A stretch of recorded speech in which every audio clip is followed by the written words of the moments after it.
The key to understanding Cayley tables in an abstract situation is to understand that stuff you already know is a Cayley table.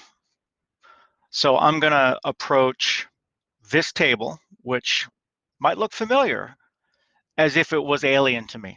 Maybe, maybe I learned a different notation. I don't know.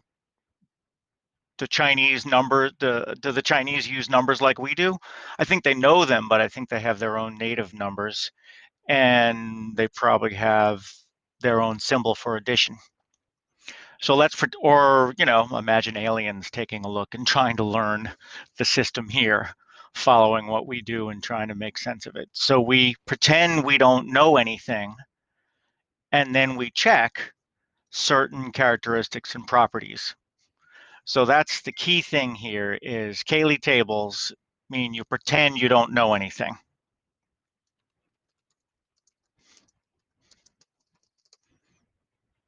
Right? And that means if somebody asks you what 5 plus 3 is, you go, what's a 5? What's a 3? What's a plus? Right? I don't know what those are, right? We do, right? We would count on our fingers, but pretend you don't have fingers to count on, or that you can only see the symbols, a double squiggle and a snaky squiggle, right?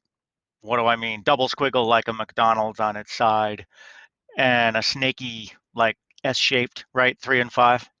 And then we're operating double squiggle or double bump with snake squiggle, right? How would we operate double bump? Which one's double bump again? How would we operate double bump with snaky squiggle, right? We have no idea, except we do. We simply locate the first one that we were asked about, which is double bump. And then in the operation table, we don't have a name for it, right? It's just crossing lines, right? So in the crossing lines table, if somebody asks us what's double bump, crossing lines, snaky squiggle, even though we have no clue that it's underlying addition and we should have counted on our fingers, since we have no clue, no context, we're aliens, or we live in a different country that doesn't use Arabic numerals and notation, all we can do is look in the table because we don't have the context. And look in the table, what does that mean again? It means the first one mentioned is your row, and the second one mentioned is your column. So it's row, right? Big old R here, right? And then I'm just going to put little OP for operation because we don't know what that operation is called, and there are different symbols. And then big old C, row operates column. So what's double bump, crossing lines, snaky squiggle? Well, again, row double bump. We use this table because it's the crossing lines table. And here's the snaky squiggle. So we check the row, we check the column, and we use where they cross. So now we know how to answer crossing lines questions. And once we know how to answer crossing lines questions, we can answer questions about the system as a whole. For example, you can be asked about closure. So you need to know what closure means. So you go back to your references in the language that you speak, and you look at the definition of closure in the book, and what you realize is, oh, closure means that when I operate any two elements, and remember, operate two elements means look it up in the table, right? When I operate any two elements, I always get back a member of the original set, right? So let's look in the table and make sure we get elements of the original set. Here it's a little hard because we have an infinite number of elements, but we do know that this is closed if we listed out the elements, right? If I'd listed out the elements of the set originally, they would go from O to slash to squiggle line, right? To double, around a bump and then a line, double bump. See me reading off the top. I'm just pretending I can't read the numbers. And we would see a very long list that would probably end with the bump, straight line, and circle, right? 20. So we would conclude that at least this part of the table is closed, right? How would you do that when it's actually a Cayley table that you don't understand? Same way. You would look at the set that you were operating on, whatever it might be, and then you would look inside the table and double check. Is every answer in my table one of the elements of my original set, right? I'd need to hop out, right? If I had a fraction here, I would definitely know, whoops, these two operating together don't give me a fraction. And that means it's not closed because there aren't any fractions in the original set, right? So how do you figure out closure? You look in the table, because that's where the results of operations are, and you check and see if you've got the original set. Row, operate column. And then just what's closure? Closure means that you don't hop out of the original set that you started with by operating two elements. Oh, that means by looking in the table, everything is inside the original set. What about the idea of an identity, right? Well, an identity is something that um, doesn't change the identity of the other element when you operate. That's why it's called the identity element, right? It's the element that when you operate with any other thing, the other thing doesn't change. And there's this little tweak. It's got to be from both sides. Identity operated with the thing is the thing, and the thing operated with the identity is the thing, right? The identity can be either before or after. And that matters, right? That's a row column thing, right? If you're looking for the identity, then you're looking from the left, then you go, okay, let's figure out what happens when the identity, let's try to find the identity when it's the row, the first thing, versus, oh, let's see if there's an identity when it's the second thing. Well, that means we have to figure out which is the identity when it's the column. Well, the nice thing here is that it's pretty easy to identify the identity for this table because it's very conveniently located in the upper left, right? When I take a look at the row for the circle shape, right? Again, I don't know anything's name. When I look at the row for the circle shape, then I go, okay, circle operated on circle, right? That circle operated on circle. I'll copy that cross symbol, that crossing line symbol that I see. That does equal circle again. So that's good. I've got the first requirement for being, I've got one computation correct.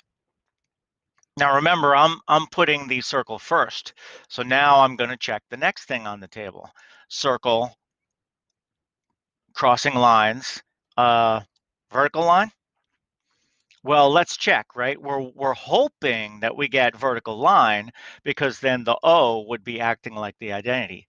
And when we take circle and we act on vertical line, oh, look at that. We do get vertical line. Excellent.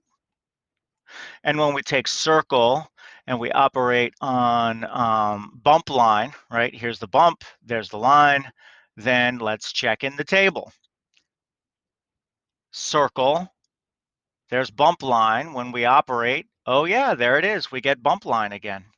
And circle operated on double bump, bump, bump, right? And as you see, as you go along the row, you get all of the computations that you want. I mean, you could just, your explanation could be look at the first row, but your explanation could also be element by element by element, right? All 10, check all 10 things. So I'll put a dot, dot, dot in case you're deciding that you want to continue along listing them all. But that's only the first half. Remember, we also have to do the second half, right? When we start with the vertical line and then we crossing lines it with the thing we hope is the identity, right? We're hoping that we get vertical line. That's a different question than circle, crossing lines, vertical line.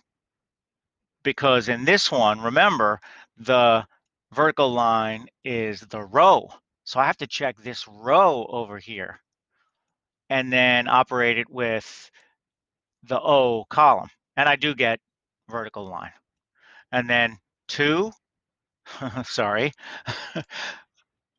bump line, double crossing lines, circle.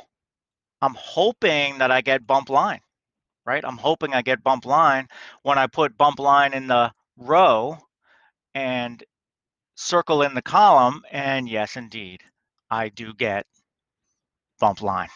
I'm sorry, that should be equals bump line, done. And again, I'll just leave some dot, dot, dot ideas. You've got to check everything in the column, or you have to make a convincing argument that, hey, by looking at the column, you can see that the first entry and the column are identical. So when we take anything first and operate with the circle, we get the same thing back, right? You can do it in words and concepts, or you can do it in what'll turn out to be 19 computations for something this size. It's all about, you don't know what things mean, so you can look them up in the table because you do know what the definitions are, right? What about, a couple of examples of, let's do a couple of examples of commutativity, right? Let's see if this thing is commutative. I don't know whether it is because I don't understand anything about this system. I don't know it's just counting on your fingers. So I don't know that, if I had 3 fingers and 5 and 5 fingers and 3, of course they're the same thing. I don't know that because I don't know what this operation is. I don't know what those symbols mean. I don't even know their names, but I can still check commutativity. Commutativity is just a property that when you do the operation in the opposite order, you get the same answer. So let's grab an example of couple things we haven't worked with yet. Let's take the angle, right? There's an angle. Looks like an angle to me, right? There's angle, and I want to operate it with, I want to crossing lines it with double circle, right? And that equals what? And then I want to compare it with double circle operated with the angle, right? The angle element and the double circle element. I want to operate them in both directions and see what answer I get. Well, again, I have no context. This Cayley table is completely alien to me. So all I can do to get the angle operated on with the double circle is look in the table. All right, so there's my angle element, and there's my double circle element, and I just track it down until I see where they cross. Okay, so I have 2 symbols next to each other. Let's make sure we write them properly. That's the vertical line and the S-shaped, the snake-shaped thing, the snaky line, snaky squiggle. Now, what happens when I do double circle operated on angle element? Row column, right? Exactly the same thing. Row operates column. So I simply look up double circle, Why don't I change color, right, into another vivid color, bright green, right? Two completely different operations because they start differently, right? So that's why this is green and that's orange. They got nothing to do with each other, right? Look up double circle operate angle element. The double circle is the one on the left, on the, defining the row, and then the angle element is the one defining the column. All right, so there's the column and there's the row. Oh, great. So look at that. Let's copy that carefully. It looks like I've got vertical line and the snaky squiggle as an answer. And then I go, oh, awesome. Look at that. I got the same result, even though I did the elements in different order. So then I know at least I have one example of commutativity. There might be some or many other examples, but I haven't checked them yet. I haven't looked for global properties of how the table looks or anything. I was just asked to provide a single example. So here it is. That's all you have to do, right? Pretend you don't know the names of any symbols, including the operation. So you can just say operates on instead of any words. When I'm speaking with people about the task you're worried about, there's a task in finite math like this, where the operation is a pound symbol and the elements are three letters A, B, C, D. So that's a nice introduction for some students because there aren't any numbers anywhere and there aren't any plus or time symbols. Instead of doing that, I decided to give you a scenario where you knew the answers, but have you pretend that you didn't. That's all a Cayley table is asking you to do. It's saying, pretend you don't know how to get answers except by looking in the table. But still, right? It's not pretend. You do know the definition of closure of an operation. You do know the definition of an identity element for an operation. You do know the definition of commutativity for a set and an operation. Well, maybe you only know them from numbers and addition and multiplication, but you generalize the concept, right? Times one works on both sides. That's why the definition of identity is the thing that when you operate on both sides, you get the original back, right? 7 times 1 and 1 times 7 are 7. And that works for any number, not just 7. That's what it means for 1 to be the identity for multiplication and numbers. Any number, and then you use the multiplication, and the 1 is on either side, you get that number back. Same thing here in this mysterious table where I don't know the name of the operation and I don't know the names of the elements, but I can very carefully use my eyes to identify how things are going. So that's what I want you to do. I want you to pretend you don't know anything about the operation and about the elements, but you do need to know everything about the definitions of properties, right? And I'll write that down last. Know the definitions of properties.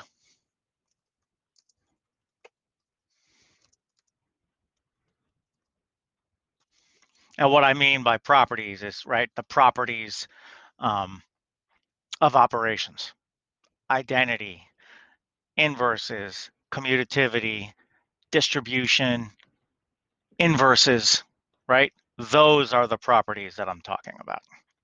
So pretend you don't know anything about the things, but if you know the definitions of properties, you can turn checking those properties into looking into the table. That's how you deal with Cayley tables.